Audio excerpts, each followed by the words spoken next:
Good Friday, everyone, and my last time greeting you from D.C. So I'll be heading home today and be on the road. So looking forward to getting back home. Upper Cumberland Federal Credit Union bringing us our weather headlines. Strong storms threaten this evening.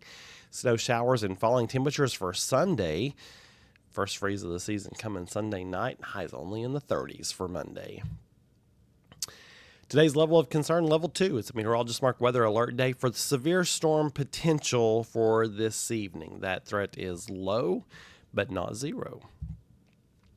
And looking at your M&M's hourly precip chances, as you can see there, just a slight chance for a shower, maybe a rumble of thunder through 3 p.m. But then after that, things really start looking a little bit dicier, especially for, let's say, around like Livingston to Jamestown. I think those chances are better through 6 p.m. And then we all get in on the action from, say, 7, 8, 9 p.m. And then it starts trailing off again around midnight. So you can see there where your greatest potential for rain and storms comes just after sunset. Clearview Closet and Blind brings us our 5-day forecast. That 90% chance for scattered showers and thunderstorms. That's more for this evening, like you saw in that hourly forecast there. Highs in the mid-60s. South winds today, 15, gusting to 30. Tomorrow, a little bit quieter, to say the least.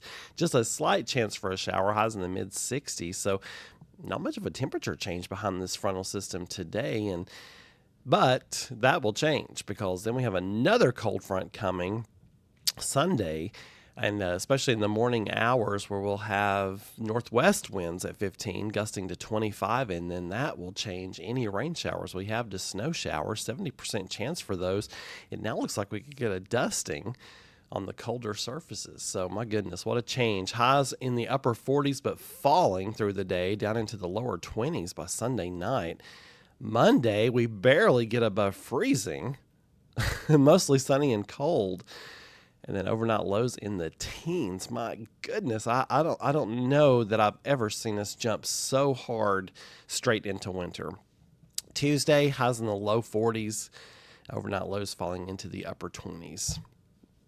The severe weather outlook, all the risks are low, but they're not zero. And the timing for that would be sometime between 5 p.m. and 9 p.m. The timing and the threats are the same as my evening update that I issued yesterday. So nothing has changed with my thoughts. The greatest risk is from a straight line wind gust. But again, the greater potential will be to our west across Nashville. And then we'll see that line of storms kind of weaken as it moves onto the plateau. Premier Generators bring us our winter weather outlook, and we'll see snow showers on Sunday are not expected to cause issues. Weichert Realtors bring us our extended threats, and after we get past this weekend, we'll keep our eyes on a system early next week and see how that evolves as we get closer to time. B&H Storm Shelters bringing us our on this day in weather history. 1940, the Galloping Gertie Bridge at Tacoma, Washington collapsed in strong winds. You need to Google that and look at the YouTube video. There are some pretty cool stuff about that. It was a disaster for them. That was such a construction project, and then they forgot to take wind into account with that bridge. 1951 at 7 a.m., a blinding flash, a huge ball of fire, and a terrific roar occurred over parts of Texas, Oklahoma, and Kansas, caused by a disintegrating meteor. Windows were broken in and near Hinton, Oklahoma, by that meteor. My goodness, what an interesting day that was for those folks. You folks have a wonderful Friday and keep looking up. I will keep an eye on things. I'll be traveling today, but I'll keep an eye on things as I'm doing so, and I'll let you know if there's anything you need to know about. Again, tonight's risk is low, but not zero, and I'll let you know if there's anything you need to know about. You just keep it right here at meteorologistmark.com.